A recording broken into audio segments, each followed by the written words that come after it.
Muito bem. Olha só, Maria deu à luz o seu filho primogênito, enfaixou-o e deitou numa manjedoura, porque não havia lugar para eles na hospedaria. Então, presta bem atenção. Isso falou tanto no meu coração esses dias, né? Porque, sabe, o Espírito Santo falando comigo mesmo, me desafiando, né? Sabe, me exortando com muito amor. E eu falei, puxa vida, ou seja, essa palavra não é para você, entendeu? Eu não estou trazendo uma palavra para você, para te exortar de jeito nenhum. Essa palavra me exortou, me desafiou, né? E eu quero só compartilhar essa experiência que eu tive com você, amém?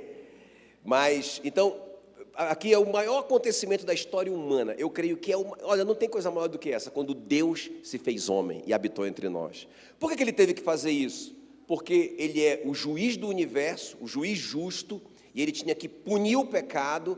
Mas como que ele fez isso? Ele enviou o próprio filho dele, não é? E ele puniu o nosso pecado no filho dele. Aí ele colocou a justiça do filho dele na nossa conta e colocou o nosso pecado na conta do filho dele. Ele fez isso, mas para ele fazer isso, ele tinha que se fazer homem, ele tinha que nascer como um bebê, ele tinha que deixar toda a sua glória, ele não podia vir com nenhum privilégio de atravessar a parede, de fazer coisas, não, ele tinha que vir como homem, 100% homem, dependente do Espírito Santo. Quem está me entendendo? Agora, isso vai acontecer, isso está acontecendo, irmãos, e o que tocou demais no meu coração, é que simplesmente não há um lugar de honra para ele nascer.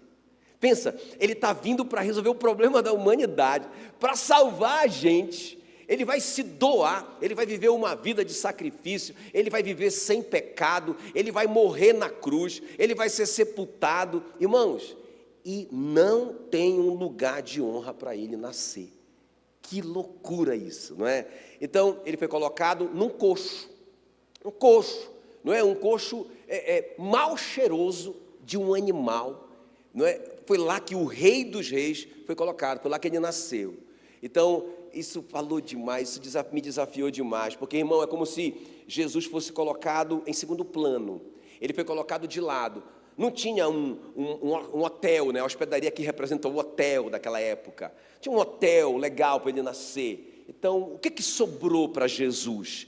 Sobrou esse coxo aqui, não é? E aí ele foi colocado ali, não é? Então, irmãos, que coisa mais tremenda, né? Porque a hospedaria, ela representa o nosso coração. Quem está comigo aqui?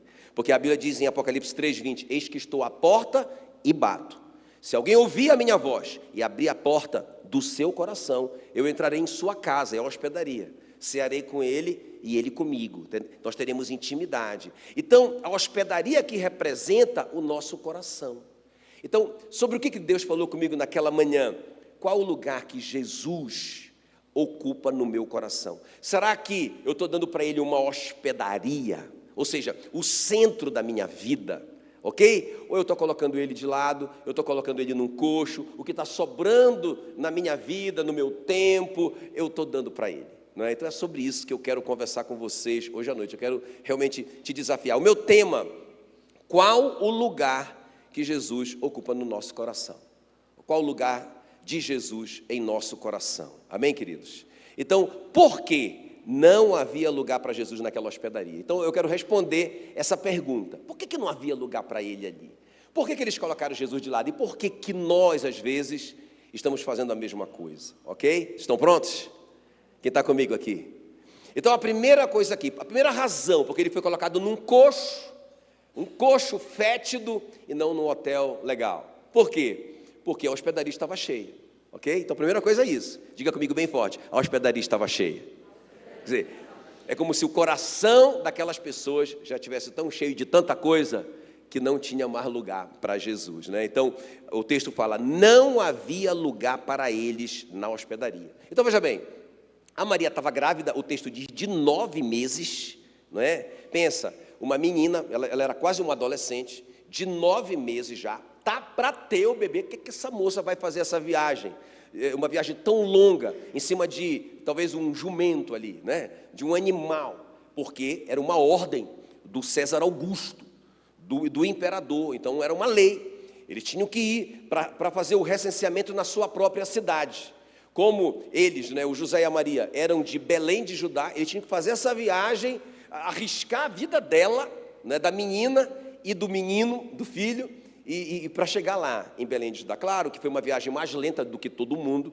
Então, quando ela chegou lá, não tinha mais lugar para eles na hospedaria. Então, irmãos, deixa eu te falar uma coisa.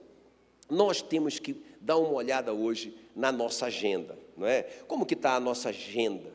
Qual o tempo que a gente tem separado para Jesus? Não é verdade? Então, às vezes a gente acorda, não é o seu caso, né? Mas muitas pessoas vivem assim, acordam na hora de correr para o trabalho, não é? E já em cima da hora, já sai correndo, e aí, irmão, começa, né, a vida. Começa a vida e não tem mais tempo, e aí não tem na hora do almoço, aí vai chegando o final da tarde, e aí já tem um monte de coisa para resolver, tem que olhar o Instagram, né, tem que olhar as redes sociais, e não sei o que mais, acabou o tempo. Que lugar que Jesus ocupou na minha vida naquele dia? Um coxo, não é? Porque quando eu li essa história, agora veja bem, de novo, quando essa palavra foi para mim, né? Falei assim, que lugar, porque eu mesmo como um pastor, eu posso correr esse risco de estar tão preocupado com as coisas, com a igreja, com o que está acontecendo, com o prédio, com não sei o quê, com a gente mudar daqui, e com as células, e não sei o quê, e isso comprometer o meu tempo de qualidade com Jesus, entende? Então eu disse, meu Deus, eu posso colocar Jesus no coxo da minha vida, eu posso colocar Jesus de lado, eu posso dar para Ele um tempo que está sobrando, só rapidinho. Sabe, aquela oração já cambaleando, muito cansado à noite. Oh, Senhor, abençoa a minha noite, me guarda de todo o mal. Amém. Acabou. Foi isso que sobrou para ele durante o dia, não é? Então, essa casa cheia, ou essa hospedaria cheia, fala sobre isso, né? Da gente não ter lugar para Jesus, da gente não ter uma hospedaria, da gente não ter mais tempo para dar para Ele, ok? E deixa eu te falar uma coisa importante. João 1:1 diz assim, no princípio era a palavra estava com Deus e a palavra era Deus. Vocês sabem disso. Então, Jesus é a palavra. Então, quando eu me afasto da palavra, eu me afastei de Jesus. Ah, eu sou crente. Beleza, mas quanto tempo você tem passado com a sua Bíblia? Fala aí, sério mesmo. Não é? Sabe quando eu falo isso, eu falo um tempo de qualidade, não é? Sabe, irmão, será que vale a pena a gente fazer isso por aquele que fez tanto por nós? Não é? Será que vale a pena a gente acordar mais cedo da hora da gente sair? Não é? Da gente ficar ali, sabe, da gente ficar mesmo desperto, da gente ficar de boa, tomar aquele cafezão para a gente acordar de verdade, e a gente arrumar um cantinho ali, gostoso, uma hospedaria, para a gente ter um tempo de meditação na palavra de Deus. Sabe, a Bíblia fala para a gente conhecer e prosseguir em conhecer o Senhor. Não tem outro meio, irmão, da gente conhecer o Senhor, senão pela nossa Bíblia. Eu não quero conhecer Jesus pela opinião dos outros, eu quero conhecer Jesus na fonte, que é a palavra, que é Ele mesmo. Amém, queridos? Então a casa cheia, a hospedaria cheia fala disso, de tempo que a gente não tem para Jesus. Outra coisa, sabe, um tempo para a gente orar mesmo, não é? Não só orar para a gente pedir, conquanto isso é muito legítimo, ok? Então a Bíblia diz, pedi, dar-se-vos-á, buscar e achareis, bater e abrir-se-vos-á. Se vocês não têm, é porque vocês não têm pedido nada em meu nome. Beleza, peçam, para que a alegria de vocês seja completa. Está tudo certo a gente pedir. Eu acho até que a gente pedir para Deus é um atestado que a gente dá para Ele, da nossa dependência dEle. Senhor, sem o Senhor eu não dou conta, por isso que eu venho aqui te pedir, não é? Beleza, mas não é só sobre isso. Sabe, irmãos, um tempo da gente ficar com Ele, não é? A gente está ali com a nossa Bíblia, a gente está conversando com Ele, a gente está conhecendo, sabe? Igual um casamento, imagina, né? Eu chegar lá em casa e a pastora Meila só querer saber dos presentes, né? Do que eu posso dar para ela. Puxa vida, não, eu quero ter relacionamento, eu quero ter comunhão, eu quero conversar, eu quero namorar. Aleluia, diga glória a Deus. Não é? Então, irmãos, sabe, então é sobre isso. Que tempo a gente tem tirado com a nossa Bíblia? Que tempo a gente tem tirado com a oração, mas não só para pedir, sabe? Não só tratando Deus como o gênio da lâmpada, mas como o nosso amigo, como o nosso pai, a gente tendo um relacionamento com Ele. E mais também, sabe, irmãos, quanto tempo a gente tem dedicado em servi-lo? Será que vale a pena a gente servir esse Deus que veio, se tornou homem, viveu uma vida sem pecado, morreu por nós? Será que vale a pena a gente trabalhar para Ele? Não é? Quanto tempo nós temos doado para Ele, do nosso talento, não é? Para a gente trabalhar mesmo, servir. Eu estava vendo a Mila agora no Tadel, desafiando para para o Ministério Infantil. Irmãos, acreditem, se quiser, nós temos tido dificuldade de compor as equipes do Ministério Infantil. Porque falta gente, acredita num negócio desse? Não é? Não pode acontecer um negócio desse. Nós estamos colocando Jesus no coxo da nossa vida, porque nós não temos tempo para ele. Às vezes fala assim, olha, a gente precisa de uma casa para multiplicar uma célula. Ah, a célula não pode multiplicar, por quê? Porque não tem uma casa. Como assim? Esse pessoal está morando aonde mesmo? Sabe, essas casas que Jesus, que Deus deu para a gente não pode ceder para Ele, para a gente receber uma célula. A gente não pode cuidar de alguém, discipular uma pessoa, cuidar de um casal. Irmãos, eu vou te falar uma coisa, uma das coisas que eu mais amo fazer é justamente me envolver com as pessoas. Sabe por quê? Porque eu cresço, eu amadureço, né? Eu me vejo. Quantas vezes eu já saí, eu lembro a gente aconselhando um casal. E aí a mulher lá falou assim, na verdade o marido falou assim, pastor, ela me manipula. É porque quando eu digo não, ela começa a chorar, e ela fica de mal, e não sei o quê, eu acabo dizendo sim. Então, na verdade, quem tá mandando na nossa casa é ela. É ela que está fazendo isso, né? Ela que está no comando, porque ela chora, aí para eu não ficar naquele clima, eu digo, tá bom, vamos fazer. Então, ela que está comandando. Aí a gente saiu, né? Eu e a Meila saímos de lá, já 11, meia-noite, cansados. Aí na volta a Meila falou assim, amor, porque Deus falou com ela, né? Aí Deus falou assim, ela falou assim, amor, eu te manipulo. Aí eu falei assim, olha, eu acho melhor a gente conversar isso depois, porque olha, essa conversa vai longe. Sabe, irmãos, quanto que a gente aprende se envolvendo com as pessoas, ajudando os casamentos, como que a gente se identifica, como que as pessoas, os casamentos, os problemas dos outros são um espelho para nós, não é? E a gente está servindo a Jesus, sabe, pensa bem, irmãos, pensa bem, eu não sei se isso toca em você, mas toca demais em mim. Ele morreu pelos perdidos. Pensa, ele deu a vida dele para salvar as pessoas. Eu não vou me envolver com aquilo que ele mais ama. Eu não vou trabalhar naquilo que é mais importante para ele, que custou a vida dele.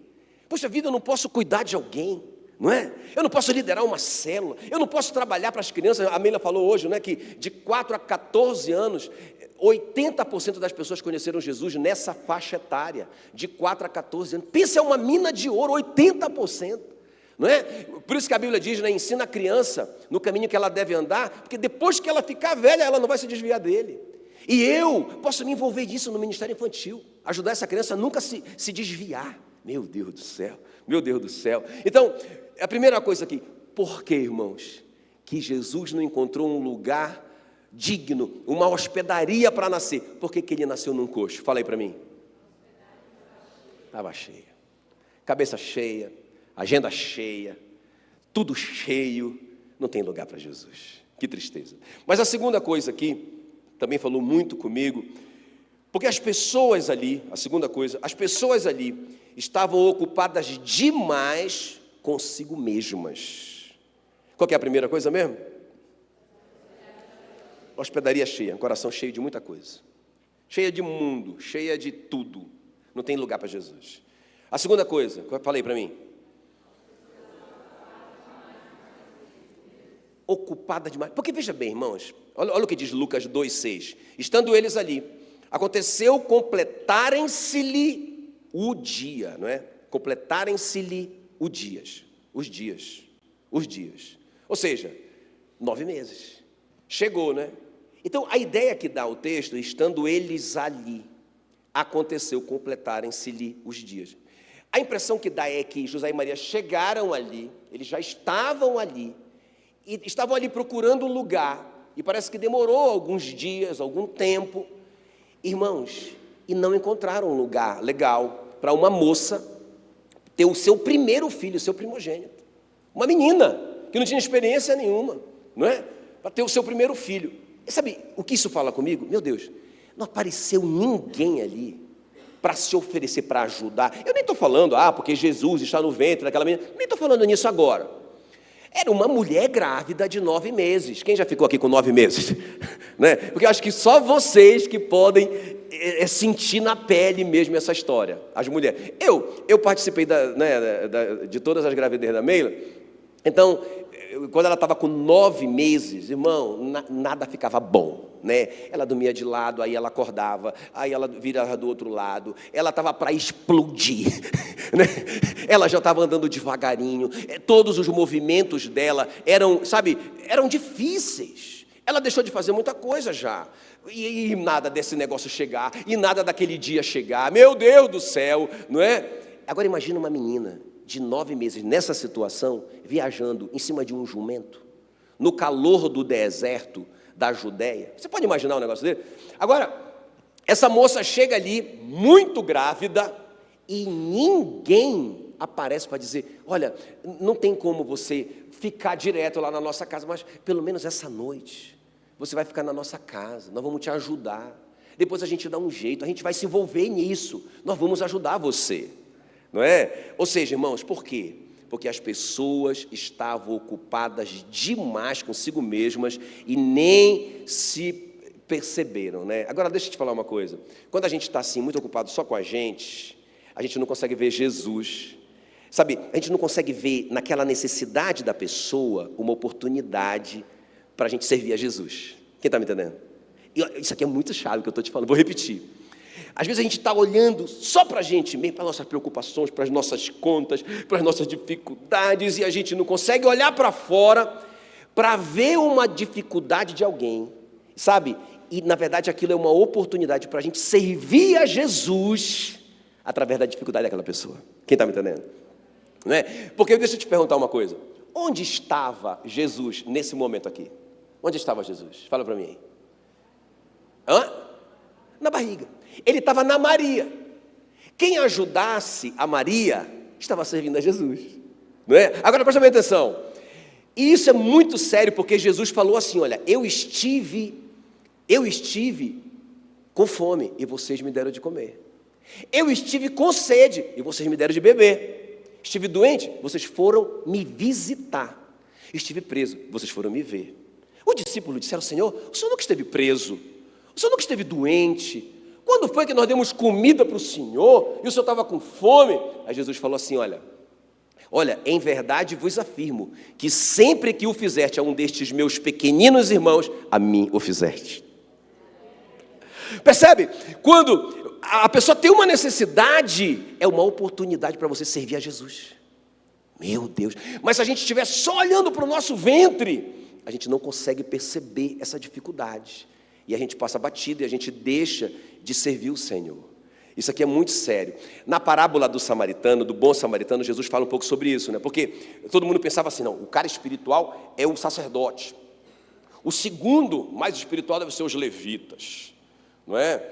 Aí Jesus conta uma parábola, ele fala assim, olha, tinha um cara que ele foi assaltado e ele foi dado como morto, porque os caras bateram tanto nele, né, os ladrões, que ele foi dado como morto. E o sacerdote bonitão, passou no carrão dele lá, né, o pastorzão, famosão, passou ali perto do homem, olhou para ele, e a Bíblia diz que ele se afastou, porque ele tinha os compromissos dele. Olha só, Jesus está contando isso.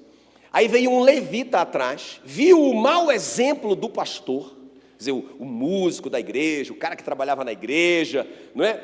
Viu o mau exemplo do pastor e fez a mesma coisa. Quem está comigo aqui? Aí vem um samaritano. Quem eram os samaritanos?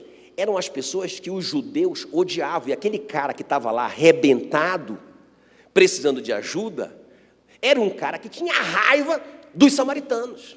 Era um povo assim, desprezado pelos judeus. Mas esse samaritano, irmão, que tinha tudo para não querer saber desse cara que só fala mal de mim, que me persegue, que não gosta de mim, foi esse samaritano que se abaixou, deu água, óleo e vinho para o cara. Não é que são os símbolos da redenção. E deu para ele aquelas coisas, cuidou dele, colocou ele no animal dele e levou ele para onde? Para a hospedaria. Bem que ele podia colocar num coxo, não é? Mas ele colocou no hotel o cara. Pensa bem, o cara que fazia mal para ele. E ele ainda falou mais, olha, cuida dele aqui, para o hospedeiro, cuida dele aqui, porque quando eu voltar, eu te pagarei o que faltar. Aí Jesus disse, uau, né? Ele disse, esse é o cara que realmente é espiritual. Por quê? Porque ele está se envolvendo com as dificuldades das pessoas. Sabe, irmãos, a nossa indiferença à dificuldade das pessoas pode revelar que a gente não nasceu de novo. Porque se o Espírito Santo está em nós, nós somos, sabe, nós ficamos incomodados. Porque o Espírito Santo que está em nós faz a gente se incomodar com a dificuldade das pessoas. Quem está comigo aqui? Não é? Muito forte isso. A Bíblia diz assim, olha, aquele que diz está na luz e não ama o seu irmão, até agora está em trevas. Meu Deus, muito forte isso, né, irmãos? Muito forte isso, ok? Então a segunda coisa aqui é isso. A segunda coisa aqui, não é que, por que eles não colocaram Jesus na hospedaria? Porque eles estavam ocupados demais consigo mesmos, egoístas demais para olhar para fora, ok? Agora, a terceira e última coisa aqui eu quero terminar falando o seguinte: por que eles não colocaram Jesus na hospedaria e colocaram no coxo? Porque as pessoas estavam insensíveis à voz do Espírito Santo. Bora repetir as três? Grita aí para mim as três. A hospedaria estava cheia, ocupada demais consigo mesmo, não conseguiram ver Jesus na Maria. As pessoas estavam insensíveis ao Espírito Santo ou à voz do Espírito Santo. Então, irmãos, eu até acredito que essa terceira, na verdade, é a consequência de uma agenda cheia, né? Por que eu fico insensível à voz do Espírito Santo? Porque quando que eu não consigo mais ouvir o Espírito Santo? Quando eu abandono a minha Bíblia, quando eu abandono a minha vida de oração, quando eu fico indiferente com a dificuldade das pessoas. É como o Marcão falou, eu estou vivendo na carne, eu não consigo perceber a voz do Espírito Santo falando comigo, me orientando. Não é? A Bíblia diz que aqueles que são filhos de Deus são guiados pelo Espírito de Deus. Não é? Então, agora veja bem, é muito interessante isso aqui, irmãos, porque a Maria então deu à luz o seu primogênito, naquele momento ali. Então, aconteceu, quem está comigo? Aconteceu, Deus se fez carne e habitou entre nós. Quando Jesus nasceu, essa profecia se cumpriu. Mas, irmãos, ela não se cumpriu sem aviso, porque tinham várias profecias e ninguém percebeu. Por exemplo, fala que ele nasceria de uma virgem. Isaías 7,14 fala que a virgem ficará grávida, dará à luz um filho, o chamará de Emanuel. Estava escrito isso. Também falava uma profecia que ele iria nascer em Belém de Efrata, não é? Belém de Efrata, ele estava nascendo ali em Belém de Efrata, estava nascendo de uma virgem e ninguém deu moral para isso. Fala que ele era descendente de Davi, então que ele era o José e a Maria eram descendentes de Davi, eram da tribo de Judá. Irmãos, estava profetizado, mas ninguém sacou. Interessante isso, né? Interessante que quando a Maria chegou na casa da Isabel, o Espírito Santo revelou para Isabel, porque ninguém sabia. A Maria chegou lá com 3 meses, nem tinha barriga. A minha filha chegou agora aí com 4, né, amor? Zerada, não tem nem barriga, né? 3 meses, não tinha nem barriga. Aí ela chegou, ela foi só se aconselhar com a Isabel, porque o Espírito Santo falou para ela, vai lá e fica com a Isabel. Então quando ela chegou ali, a Isabel já foi, ficou cheia do Espírito Santo, não é? E o menino dentro dela começou a ficar cheio do Espírito Santo também. O Espírito Santo revelou para Isabel Jesus na Maria. Quem está me entendendo? Mas essas pessoas aqui não perceberam nada, irmãos. Os pastores de Belém, eles viram e ouviram uma canção não é, celestial anunciando o nascimento de Jesus. Os magos do Oriente viram uma estrela, o Espírito Santo mostrou para eles, uma estrela que os conduziu até Belém de Judá. Olha o Espírito Santo mostrando para essas pessoas, não é? Coisa mais incrível. O Simão fala que revelara-lhe o Espírito Santo que não passaria pela morte antes de ver o Cristo do Senhor. Irmão, até o Herodes, o rei mau, o Herodes, quando os magos falaram para ele, olha, nós viemos aqui do Oriente seguindo uma estrela, porque nasceu um rei aqui em Israel, e nós viemos até aqui. E aí o Herodes percebeu, rapaz, deve ser o Messias. Será que é o Messias? Olha, aí ele mandou chamar os sacerdotes, os pastores top das galáxias, que sabiam tudo. Aí lá vem os sacerdotes, uma reunião com o rei. Aí o rei pergunta, onde que está escrito que nasceria o Messias? Aí eles leram, não é? Miqueias 5:2, Belém de Efrata. Ele nasceria lá, Eles sabiam, os sacerdotes sabiam. Olha só, aí o Herodes disse, Belém de Efrata, então tudo bem, vocês podem ir embora. Pode ir embora, acabou a reunião, pode ir embora. Aí ele chamou os magos do Oriente que estavam esperando lá fora. Olha, então vocês podem continuar a viagem de vocês, e se vocês acharem o menino, manda a localização no meu WhatsApp, porque eu quero dar um presente para ele. Mas a Bíblia revela que ele queria matar o menino. Quem está comigo aqui? Quer dizer, o Herodes sabia, mas não deu o palácio para ele nascer. Os sacerdotes sabiam, mas não deram o templo para ele nascer. O que adianta saber? Não é? Então, irmãos, por quê? Porque não adianta só saber, eu tenho que ter realmente essa revelação do Espírito Santo, senão eu vou perder esse momento da visitação. Agora, o que é que eu quero te dizer aqui hoje à noite? Irmãos, essa foi a primeira vinda de Jesus. Quem está comigo? Foi a primeira vinda de Jesus. Ele não veio sem um monte de profecia. Uma delas, que ele nasceria de uma virgem. Loucura. Então os caras disseram, não acredito nisso. Mas ele veio, irmãos.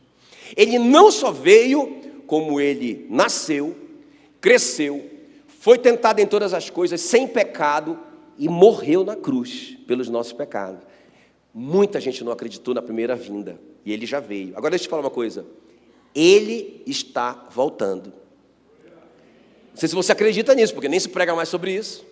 Não é? E assim como tinha um monte de profecia sobre a primeira vinda, irmão, tem um monte de profecia sobre a segunda vinda. É impressionante. E sabe, é muito incrível como que as coisas estão se fechando, tudo está se formatando para a vinda do Senhor. Eu lembro quando eu converti, há 20 e tantos anos atrás, que eu ouvi pela primeira vez, não é, que no livro de Daniel, que é um livro apocalíptico, que anuncia o fim, fala de uma moeda única, não é? Aí eu falava assim, como que isso vai acontecer no mundo? Ter uma moeda só, isso nunca vai acontecer, não é? Cara, que loucura isso! Olha, irmãos, é impressionante como nós estamos caminhando para isso. Impressionante, não é? Sabe, e outra coisa que era guerras, rumores de guerra nós sempre tivemos, nação contra nação, reino contra reino, filhos contra pais, pais contra filhos, mas uma coisa que está na nossa geração muito forte, que aqui em Mateus 24 fala da perseguição da igreja.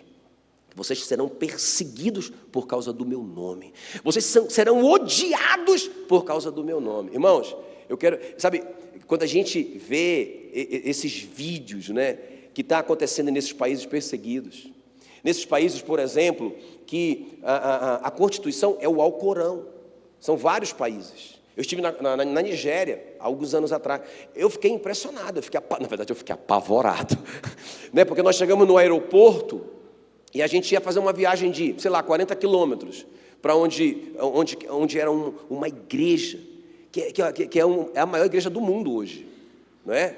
Uma equipe com 40 pastores, inclusive o pastor Eibe estava junto.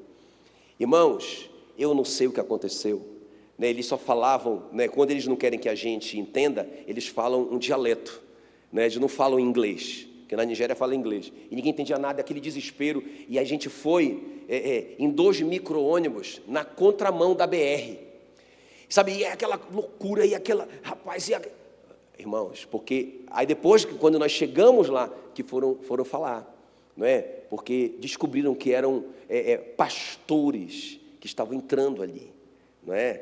E a Nigéria é um país muçulmano. Sabe, irmãos, pessoas têm sido mortas, crianças têm sido mortas. É uma perseguição no mundo inteiro. E vou te falar uma coisa, a coisa está começando a acontecer no Brasil, que sempre foi um país muito livre, mas muita coisa estranha já está acontecendo aqui. Mas, irmãos, isso é o princípio das dores. Quem está me entendendo? Né? O cara fala assim, Deus me livre, a grande tribulação. Irmão, a grande tribulação é o anúncio de que está muito perto, né? De que está muito perto a volta de Jesus. Então, tem muita profecia. Então, o que é que eu me preocupo? Da gente passar batido, igual essa primeira geração, igual quando Jesus veio a primeira vez. Muita gente passou batida, ele estava nascendo ali. Deus estava se fazendo homem ali. e todo mundo preocupado consigo mesmo, todo mundo cheio, hospedaria cheia, eu não tenho tempo para nada, eu só tenho tempo para olhar para mim, eu não tenho intimidade nenhuma com o Espírito Santo, eu não consigo ouvir a voz do Espírito Santo, eu estou na igreja, eu sei de um monte de coisa, eu sou um sacerdote, eu sou um levita, mas eu não dou lugar para Ele morar na minha vida. Quem está me entendendo? Muito sério isso. Amém, queridos? Então, irmãos, se ouvirdes a sua voz, Hebreus 3, 7, 8, não endureçais o vosso coração. Sabe, naqueles dias, quando um rei chegava numa cidade, e o rei enviava um arauto, e ele ia gritando, né? Ele ia clamando, lugar para o rei, lugar para o rei, lugar para o rei. Não é claro que a cidade já sabia que o rei ia chegar, e toda a cidade estava preparadíssima, todo mundo gostaria de ter a honra de receber o rei ali na sua casa, então todo mundo se preparava. Talvez algum ali dizia, eu não quero saber desse rei, não é? Eu não vou me preparar, eu nem acredito que ele venha aqui. Não é? Alguém podia dizer, eu não acredito que o rei venha aqui na minha cidade. E se o rei chegasse ali e aquela casa não estivesse preparada, irmão, nem vou te contar o que acontecia. Mas Jesus disse assim, olha, aquele que crê e for batizado será salvo. Quem não crê já está condenado. Então o arauto ia anunciando, eu quero ser o seu arauto hoje à noite, e te dizer, ei, lugar para o rei, lugar para o rei, lugar para o rei na sua agenda, lugar para o rei na sua vida. Sirva o Rei dos Reis, Senhor dos Senhores, que fez tanto por você. Não é? Ter intimidade com o Espírito Santo, porque a Bíblia diz que quando o Espírito Santo viesse, Ele anunciaria Jesus. Ele testemunharia de mim, o Jesus disse. Entende? O Espírito Santo já está na sua vida, ele já está no seu coração, mas o que é que precisa, irmãos? Essa conexão funcionar, sabe? Essa conexão funcionar. Quem mais ilustrou de uma forma legal para mim, isso foi o Atmani, né? O Atmani fala assim, que o nosso relacionamento com o Espírito Santo é assim, é como se fosse o abacate. Aí, o que acontece?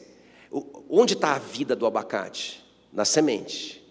Mas essa semente, ela só começa a germinar quando a casca do abacate e a carne do abacate apodrece.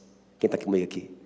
Então, se você deixar um abacate apodrecer, você vai ver que aquela vida começa a sair de dentro da semente e começa a fluir lá fora. Aleluia. Não é? Mas enquanto aquela carne está viva, está dura, o Espírito Santo, a vida do abacate não flui. Então, o Espírito Santo está aqui. Quando nós aceitamos Jesus como Senhor e Salvador, Ele veio morar em nós. Mas Ele não consegue conectar com a gente. Ele não consegue, nós estamos offline. Porque nós estamos alimentando muito a carne. Sabe, enchendo a nossa mente de coisas naturais, da carne. E Ele não consegue comunicar com a gente. Irmãos, e nós podemos perder essa visitação. Então, nós precisamos desesperadamente disso, irmãos. Sabe, a vida cristã não é só a gente vir para a igreja e pedir uma bênção, e um negócio, um milagre. Isso faz parte da vida cristã, mas a essência da vida cristã é Jesus. Amém, queridos? Qual o lugar que Jesus ocupa no seu coração? Fique em pé no seu lugar em nome de Jesus.